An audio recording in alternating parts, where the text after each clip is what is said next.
Over the last 2 years, I've been exploring the Game Boy Advance's extensive library of over 1,500 games. I'm no expert, but I feel like I got a pretty good handle on what the best offerings on the handheld are. As such, I recently made a list of the top 25 Game Boy Advance games of all time. If you haven't seen it, and if you just want to see just the list and you don't want to hear me talk about it, I will put the link in the description for that video right there. But if you've already seen the video, or if you want to hear me talk about some of these games, then definitely stick around. So before I go any further, I do want to mention that these lists, much like any list that you'll see out there, is completely subjective. That's to say that it's my opinion, it's nobody else's opinion. And any other list that you see, whether it's from a reputable website or whatever it is, it's somebody's opinion. So there's no real definitive list. Obviously, take from this video what you will, but I will acknowledge that there are a bunch of titles that everybody seems to agree upon as far as like the creme de la creme, like the top of the top. With that being said, there are some titles that you may normally see in these lists that you may not see in this one. I can acknowledge that. You may have even seen some of them in the thumbnail for this video, which is why you may have clicked on this video. I can acknowledge that as well.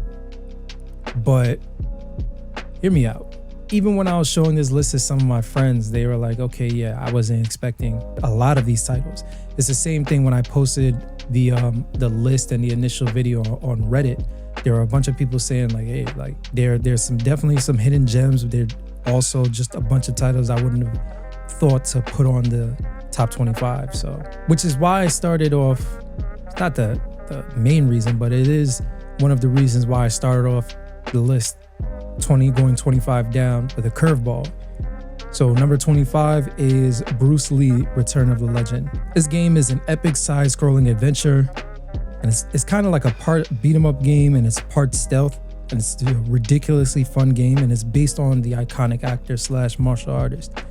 And it's very Shinobi-esque. If you played any of the old school Shinobi games, then you may be reminded of this game. In my opinion, why I believe you should play it is it has great level design and an amazing movement mechanics, which you can't really praise enough, just because of the fact that, especially on the Game Boy Advance, when you're talking about platformers, there's always like something in the movement, whether it's like the jumps are like a little wacky, or they don't jump as high, or like the run speed isn't as fast, or whatever the case may be. But with this one, it's the speed is there, the height is there, the distance is there. There's no real fidgeting with the controls, and the controls do make sense, which I feel like definitely place it ahead of a lot of other options that could have come here. So that's number 25. On to number 24, and some of these I definitely will speed through just because of the fact that, you know, they're super popular. You most likely heard of them. There's no reason to kind of harp on it any more than I have to. And for number 24, I will admit, after I published my list, as I was looking at it, I really wish that I placed this one a little bit higher. As I did my research on this specific game, that's when I started to think like, oh yeah, nah, I definitely tweaked by not putting this higher. So number 24 is TMNT. Now, there are a couple of Teenage Mutant Ninja Turtle games that came out for the Game Boy Advance. The one I'm talking about specifically, though, is the 2007 game that was based on the movie of the same name. What can I say about this game? It has beautiful art style, sound design, and the soundtrack is pretty solid. And it's a pretty dope beat 'em up game, which is how all of the TMNT, all of the Turtles games have been throughout the years. What I found out, though, is many of the developers, the programmers, the people who worked on this game, they actually went on to work on the Teenage Mutant Ninja Turtles Shredder's Revenge game. And namely Jonathan Levine, who was the artistic director for the Game Boy Advance game. And he also was the artistic director for Star Wars 3 Revenge of the Sith. He ended up as the game director for Shredder's Revenge. As I was playing this game recently, a lot of it reminded me of a specific beat 'em up game that kind of became a cult classic, which is also based on a movie, Scott Pilgrim versus the World game. Like, there were certain things, certain aspects of TMNT that just reminded me so much of Scott Pilgrim, or vice versa, considering the fact that TMNT came out first. Now, some of those mechanics were, of course, environment can be interacted with. That's pretty much the standard. You can earn money in the game, and that money can be used to buy power-ups, i.e. extra lives, extra weapons, so on and so forth. But you can buy them at these shops in between levels. When I was doing the research, I was thinking this definitely feels like a precursor to Scott Pilgrim versus the World. And what I found was Scott Pilgrim was also developed by the same company, so Ubisoft Montreal. And Scott Pilgrim also had Levine as the game designer. The TMNT game, even though it's a kind of like I don't want to say a hidden gem because a lot of people know about it, but it's a lesser known fact that same people worked on Scott Pilgrim, and there's so many similarities between the two games. All right, so that's number 24. Number 23 is Iridian 2. There's not really too much to say about this game. It's a vertical scrolling shoot 'em up, and there are a bunch of shmup games as they're referred to on the Game Boy Advance. In my opinion, this is the greatest shmup on the system. Of course, you had some like Phalanx and Steel Empire. You even have part of Sigma Star Saga is also a shoot 'em up, but Iridian 2 would be the one that I would recommend to people who are looking to get into the shoot 'em up category on the Game Boy Advance. The game story is lost on me. Honestly, for me personally, playing a shoot 'em up game, the story just doesn't matter. You're in a ship and you're shooting things. That's it. That's all the story that I need realistically. And it's a very, very great visual presentation. Music is A1, especially you're able to kind of customize the music in the beginning at the start screen, which is a very, very cool touch, but I definitely recommend Iridian 2. Moving on to number 22, Gunstar Superheroes. So as the name suggests, it's a sequel to the critically successful Gunstar Heroes on the Sega Genesis in 1993, or the Mega Drive if you lived outside of the States. And it's another shooter. This time it's like a run and gun shooter. It's a really fun game to pick up and can get low-key addictive at times because of how easy it is to clear the first level. But once you clear that first level, oh my gosh, even on like the easiest difficulty, that game still presents a challenge for me, which is great. And I always find myself, even if I get game over and I have to start over, or if I have to repeat a level or skip a level just to see if I can make progression elsewhere, I always find myself going back to it, especially with something like the Analogue Pocket where you can do things like sleep mode, so you can put whatever game you're playing to sleep. You want to just wake it up real quick, or if you just want to pick it up for a couple minutes, maybe you're on a train, you're on a plane, you're wherever, just doing something, you have a couple minutes to yourself. This is definitely one of those games where if I'm sitting down and I just want to play something, that's one of those games that I definitely go to. To be honest though, the only reason why Gunstar Superheroes wasn't higher on my list, and kind of like my only gripe about the game, is that unlike the Sega Genesis version, there is no multiplayer on this game.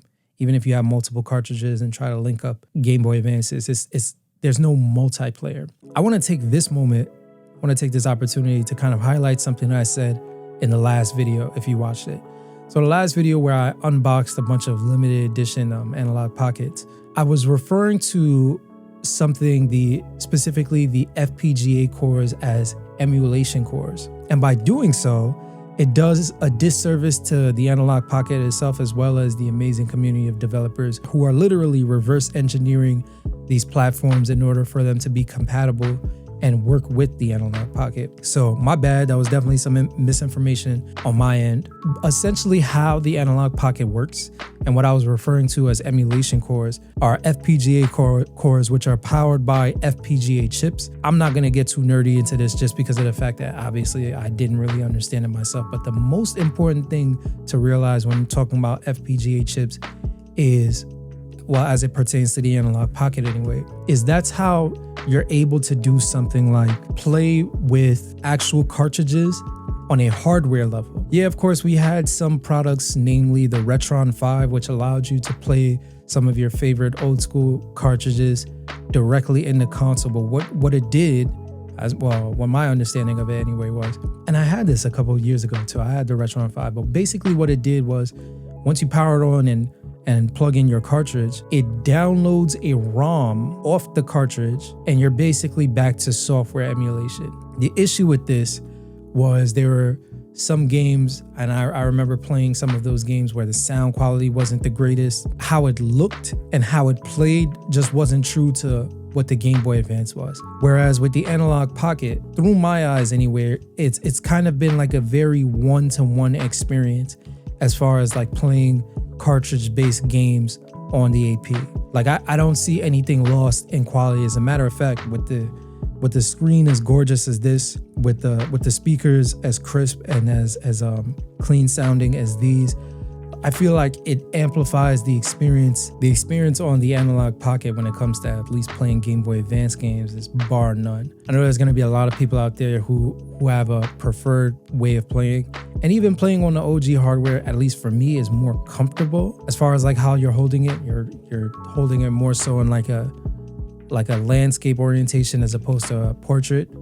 But I would 1000% prefer to play on one of these compared to the OG hardware. Another thing that FPGA allows for, and what I was referring to earlier by multiplayer, is you can actually use link cables to connect multiple Analogue Pockets, or if you want to connect this to an original Game Boy, specifically a Game Boy Color or a Game Boy Advance, you're able to do so. That's just accomplished through the power of FPGA. So when you're playing on those FPGA cores, even if you're not using the cartridges and you're still playing ROMs, you would still be able to use some of those features, namely the link cable. There's also specific games, Drill Dozer being one of them, and I think it's WarioWare, or one of the Wario games, which allows for vibration features. Like those things still exist with the Analogue Pocket. Whereas if you use something like your phone to download an emulator, you're not able to do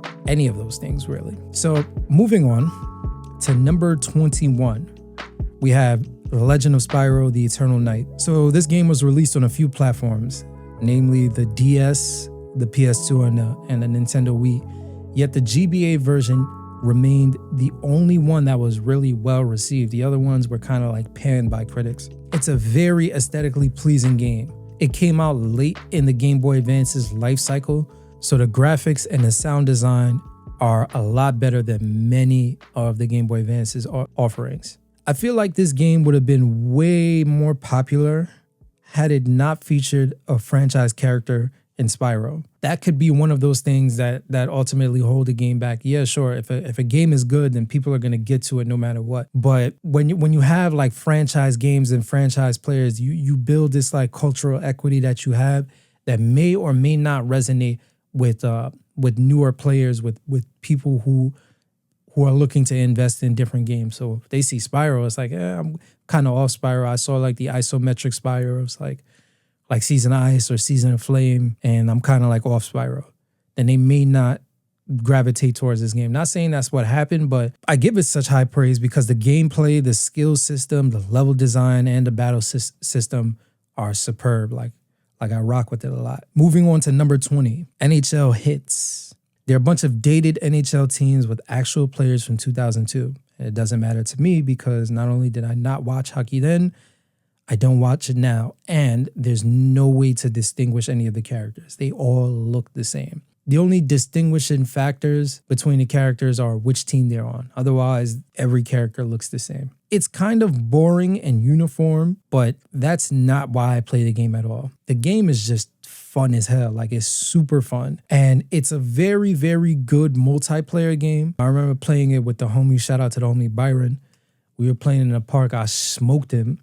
But it's like one of those games where no matter if you win or you lose, you definitely still want to go back in and just continue playing. And the single player mode is very solid for something to pass the time, much like Gunstar Superheroes, as I was saying earlier. Like sometimes you just want to pick up something and play something, not really have to think about it too much, and you want to have a good time playing. This is one of those games that I would recommend for like mindless activity. Number 19 is Drill Dozer. Drill Dozer showcased innovation on the GBA by being only one of two games with the Rumble support. The other one is WarioWare. Drill Dozer, which was led by Ken Sugimori, who has been the primary Pokemon designer, and Junichi Matsuda, who is the chief creative fellow at the Pokemon Company.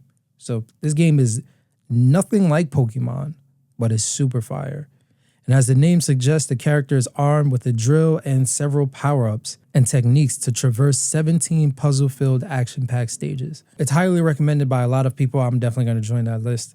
It's one that you definitely should pick up and play today if you haven't. Number 18, Golden Sun is a game that doesn't really need too much of an introduction and is one of my favorite turn-based RPGs on the Game Boy Advance.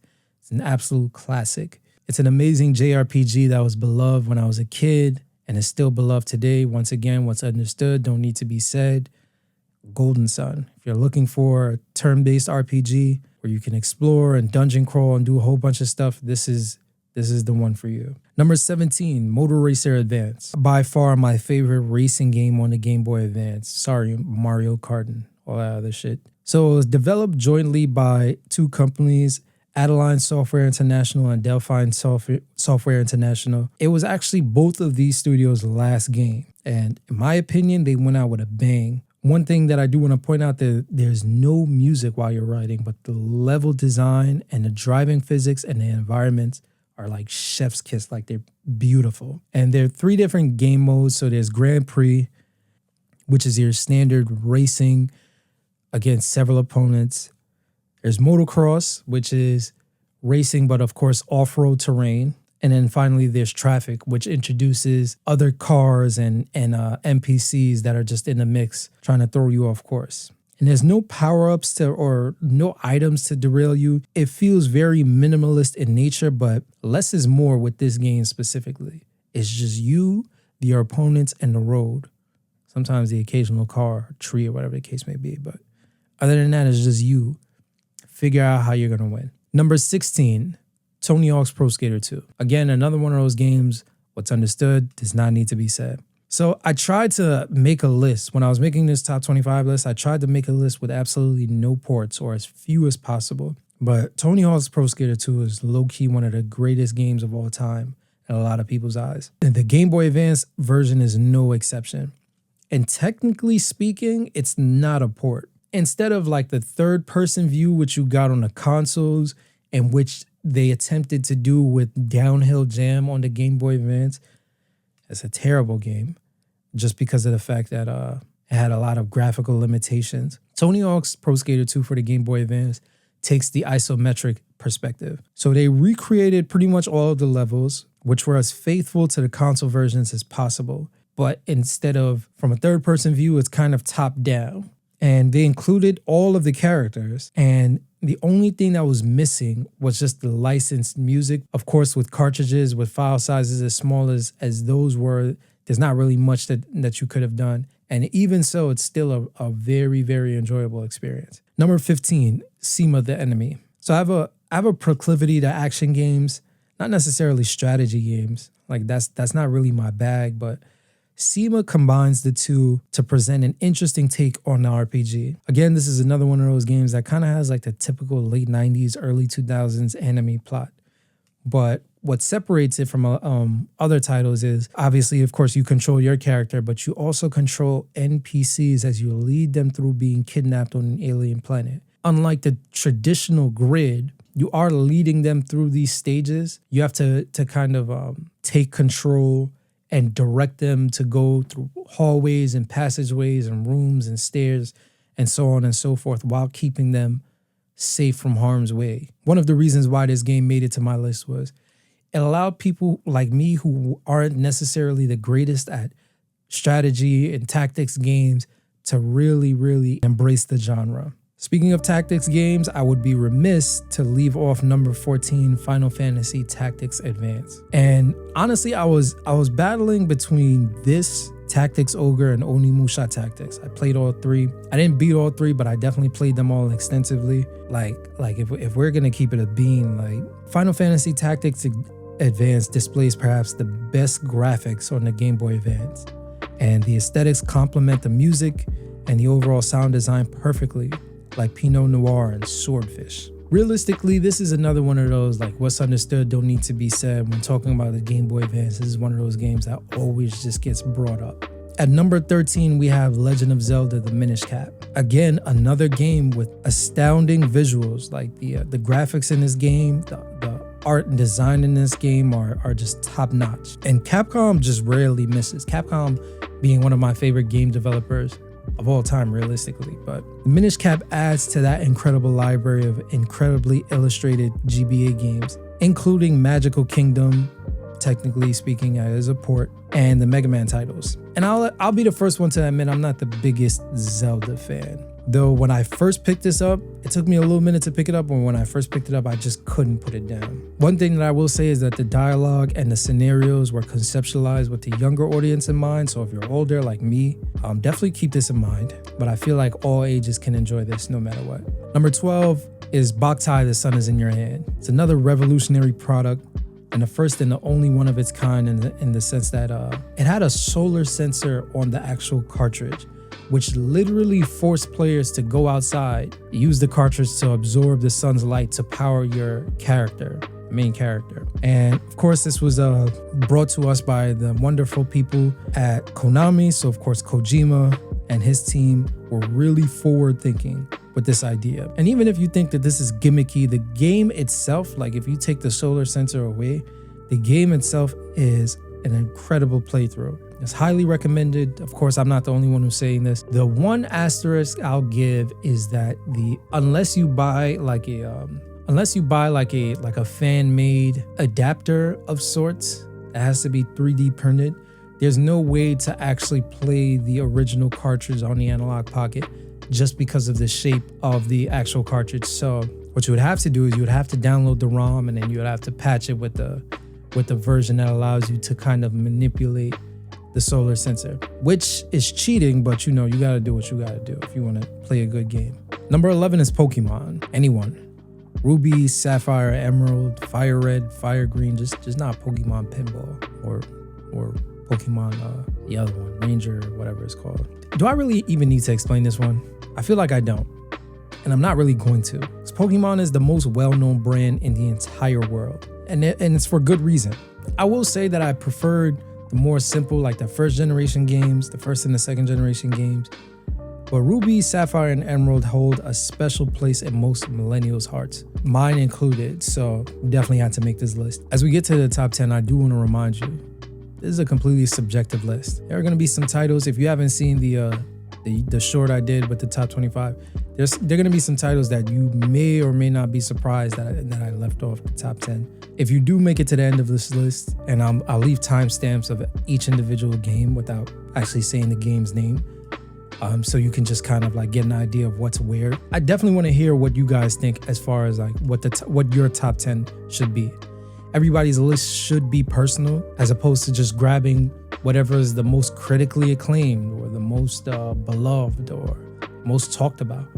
I kind of want to hear what your favorite experiences have been playing the Game Boy Advance. And these 10 kind of represent mine. At number 10, you have Shining Soul 2. So I was going back and forth between this and Sword of Mana, but ultimately I chose Shining Soul 2 for a few reasons. So the progression through the game is very natural and straightforward, whereas Sword of Mana is a little bit more complex. However, Shining Soul 2, as you can pick between 8 different characters with different styles of play for an experience that's tailored to your taste. Again, this is a game with another typical anime plot, but there are some quirks that add points. So, for example, the game encourages multiplayer for its campaign. And what I mean by that is while you're playing the game and you're crawling through the dungeon or you're in the field or wherever where enemies can get to you, there is no way. So like if you press start, that does not pause the game.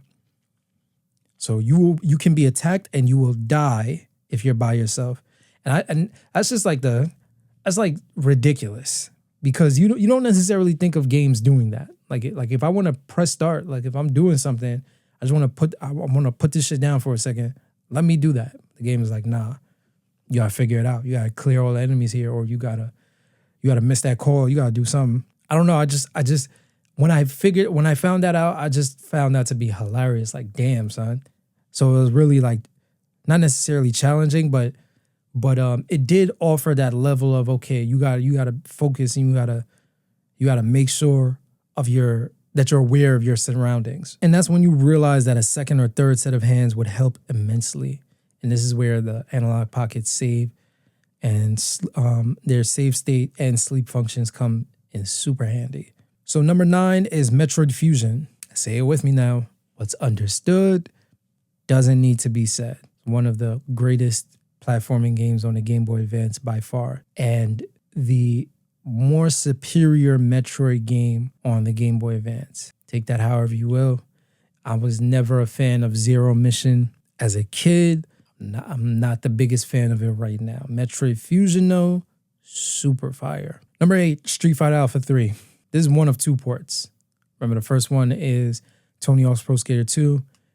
And if you recall, I said I did not want to contain any ports on this list. But as far as ports go, this is the best GBA port of any game ever. And let alone it's one of the best playing experiences, especially fighting game experiences on the GBA. And it's a scaled down version of Street Fighter Alpha 3, and it plays just like it. Obviously, there are less buttons. There's actually 9 less stages, and the music has been changed, and there are less voice lines than the arcade version. Still makes for an incredible experience. The combos, the physics, and the gameplay are faithful to the original. The devs at Crawfish Entertainment worked so hard on doing the impossible port, as Modern Vintage Gamer dubbed it, that the game was actually late, and Capcom reneged on a promised fee and royalties to the company, and unfortunately later forced Crawfish to shut down a couple months after the game was released. But they still left us with one of the best Game Boy Advance games of all time. Number 7 is Mobile Suit Gundam Seed. And this is a ridiculously good fighter that was made specifically for the Game Boy Advance, unlike Street Fighter Alpha 3. And because of that, it doesn't feel like there are any parts that are missed, which is why it ranks slightly above SFA 3. Like, this game was made specifically for the Game Boy Advance, and the developers, they utilized that to the most of their abilities. So you have a diverse set of characters that encourages combo building and tactical assaults on your opponent. The music is solid, the graphics are super solid, and the fighting system creates the most enjoyable experience. And the fighting mechanics are just really, really good. This is highly recommended by me. This is one of those games where if fighting games is your thing, then you definitely should check this out for sure. Number 6, Dragon Ball Advanced Adventure. Now for this, I don't really know where to start with this. So graphics, it looks good. It looks great. Graphics are really good. And that's the case with all of these games in the top 10. So I probably should stop saying that. Gameplay is phenomenal. Even though some people find that it can be repetitive at times, the gameplay system can be broken up into two parts. So one part is the side-scrolling beat-em-up that focuses on defeating waves of enemies using hand, feet, sticks, and even the occasional Kamehameha. And the second part is a 1v1 fighting mode that's kind of weaved into the story, as well as its own separate gameplay mode. And that 1v1 fighting, it requires guard breaking and high-flying combos. The scenarios and the cutscenes are utterly ridiculous. Like, there was one part in the story where after you beat the level, the dungeon that you're in, a literal dungeon that you're in, is about to explode. And the narration goes something like, they have no idea what to do. Immediately followed, like literally 1 second later, followed by, they somehow got out and they're just chilling.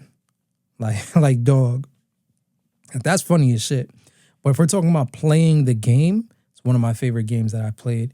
Definitely one of the games that I encountered later in life thanks to the AP. It was so fun that I oftentimes pull out my AP just to play it while I'm on the train, while I'm heading to work. Number 5 is Mega Man Zero. There's not really too much to say about Mega Man Zero, and Inti creates magnum opus, and it's one of the best action platforming games I've ever played. You take Mega Man, the iconic blue character from the 1990s, I think the 80s too, but definitely the 90s. Give him a sword and give him a girl that he needs to protect and make him edgy. And instead of blue, turn him red. That's pretty much the formula. And it worked. At least it worked on me. Definitely worked on me, and it inspired a bunch of games that came out in the future. Chief among them, Gunvolt. But seriously, like, the high difficulty enticed players into spending hours on end until they finally conquered that tricky boss or enemy-filled level.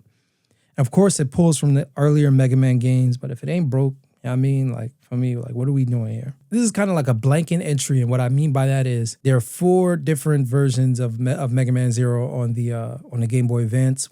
So 1, 2, 3, and 4 could occupy this spot. They're all equally great. Number 4, Sonic Advance 2. This is not a blanket entry. There were a couple different Sonic Advances on the Game Boy Advance. 2 is the best one, according to me, and perhaps me only. And why it's the best to me is because it had the perfect balance of difficulty, level design, boss battles, and gameplay mechanics. Now, Sonic Advance games are always known for their amazing soundtrack, and Sonic Advance 2 has the best one of the trilogy, in my opinion. But why specifically 2 as opposed to like 1 or 3? Part 2 is the one that I would recommend to someone new to the franchise on the GBA. It's way more forgiving than Advance 1, and it has slightly better physics. Like for example, in Sonic games, you run on a spring, the spring propels you up. In Sonic Advance 1, you actually have to physically jump on the spring, otherwise when you approach it, it's like you're hitting a wall. I don't like that shit. You also move a lot faster in part 2 compared to part 1. And with part 3, obviously, you have to try some different things to differentiate the games. With part 3, what they did, instead of 2 levels per zone, like the first 2 and pretty much every other Sonic game up until that point, now it's 3 levels per zone. And I don't know, it became too much for me with Sonic Advance 3. I was just like, come on, I'm just used to my 2 levels, my boss fight, and let me get up out of there. Number 3, Mega Man Battle Network. I don't want to refer to it as an if you know, because a lot of people know, but it's not like one of those titles like Metroid Fusion or Mario Kart that's like super duper recognizable even outside of the retro gaming community or the Game Boy Advance playing community.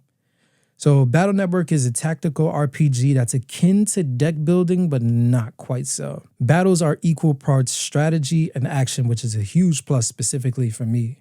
Strategy is cool, but like you throw in some action, you get me actually doing stuff. That's my bag right there. That's my forte. Honestly, it's my childhood favorite game, and is a game unlike any I'd ever played up until that point, and kind of like up till now too. Rather than a turn-based game, players have to make their power-ups and skill choices during momentary pauses during battle and make real-time decisions and adjustments based around their enemies' responses. Battling the CPU is almost as fun and engaging as battling a friend via a link cable. And it still had the traditional RPG elements, and there are no shortage of puzzles to solve, forcing my 7-year-old brain to go into overdrive. And over 20 years later, it's still one of my favorite games of all time. Number 2, Summon Night Swordcraft Story. Admittedly enough, this is a game that I only discovered as an adult thanks to the Analogue Pocket, and it's an addictive RPG with your typical JRPG elements. The story is, once again, anime plot the game, and it also can come across as cheesy and corny at times. And those would be my only negatives about the game. And I realize, again, much like the Minish Cap,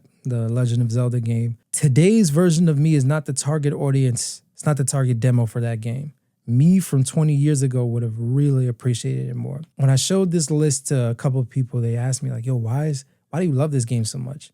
So why Summon Night occupies the number 2 spot for me is that it's a much different take on the RPG, at least any RPG that I encountered, in the sense that it isn't really turn-based, even though there's a lot of dungeon crawling, exploring, farming, and mapping. For example, like Pokemon or something like that. The battles are immersive and are determined by every single move that you make. So it's one of those action RPG games where in battle, you're literally controlling the character and their moves and their skills, whether or not they run, et cetera, et cetera. So you're not dictating, it's not turn-based. You got to press A to hit, you got to hold B to guard, and so on and so forth. In addition to that, there's no shortage of weapons to collect and forge. No, that's its own process. When it comes to beating your opponents, it doesn't necessarily always mean killing them. That's only if you're trying to 100% the game. In order to take your opponent's weapons, you have to find a way to strategically break them, because every weapon in the game has a durability meter. So figuring out ways to, especially if you're at a high level, figuring out ways to overpower your enemy, kind of like weakening your enemy in Pokemon without making it faint so that you can throw the master ball or whatever it is to catch it. It's pretty much the same thing, but just a different application of this idea. And even after you beat the main storyline, there's still so much, and it took me like 6-7 hours to beat it. There's still so much, not necessarily new game plus, but after game content that'll keep you immersed for another 10 plus hours if you want to try and 100% the game. Definitely a shining example of some of the greatest hidden gems on the handheld. I definitely recommend it to anyone who's looking for a solid RPG challenge. Which brings us to the number one game. Before I tell you what the number one game is, if you haven't already seen the list, I'll tell you what it's not. So let me see. What have I left off? I have some of these games too on my desk too. So like this one, for example, Kirby and the Amazing Mirror, another cool game, not for me. Fire Emblem, which one is this? The Sacred Stones. I'm not the tactics or the real-time strategy game target demo. Let me see, what else? It's not Advance Wars. It's not, and by the way, all these games that I'm naming, I just left them completely off my list.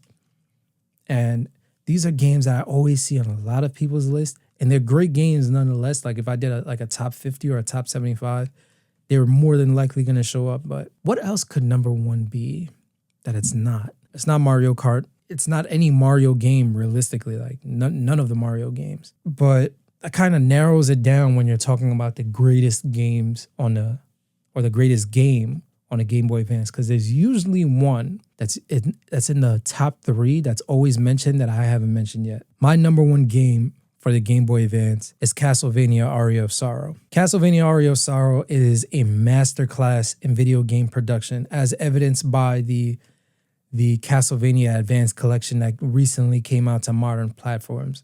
People are still playing the game en masse. People are still speedrunning it, streaming it, so on and so forth. Aria of Sorrow is a coalescence of a beautifully composed soundtrack, immaculate level and character design, and a narrative that feels far too familiar, but is potent all the same. Like, I could wax poetic about this game for a long time, but I won't, because I kind of want to wrap this video up, and I'm kind of like running out of words. Gameplay mechanics, battle system, all this. None of these were meant to be taken as reviews, but only as kind of like mini retrospectives to kind of like examine why these are the greatest gaming experiences for the Game Boy Advance as it pertains to the Analogue Pocket. In my opinion, no other game looks, sounds, or plays better on the Analogue Pocket, on the GBA FPGA core on the Analogue Pocket, better than Castlevania Aria of Sorrow. The fact of the matter is that this is the quintessential GBA game in my eyes, and one that I feel like everyone should play. It offers a level of difficulty that can be enjoyed and embraced by a multitude of people. So that's it. What games did I miss? What games did you want to see on this list? And more importantly, what games resonated with you the most and allowed you to kind of create a list and identify what the top picks are? Leave it in the comments. As always, good looking for watching. I appreciate it. My name is Kyle. Peace.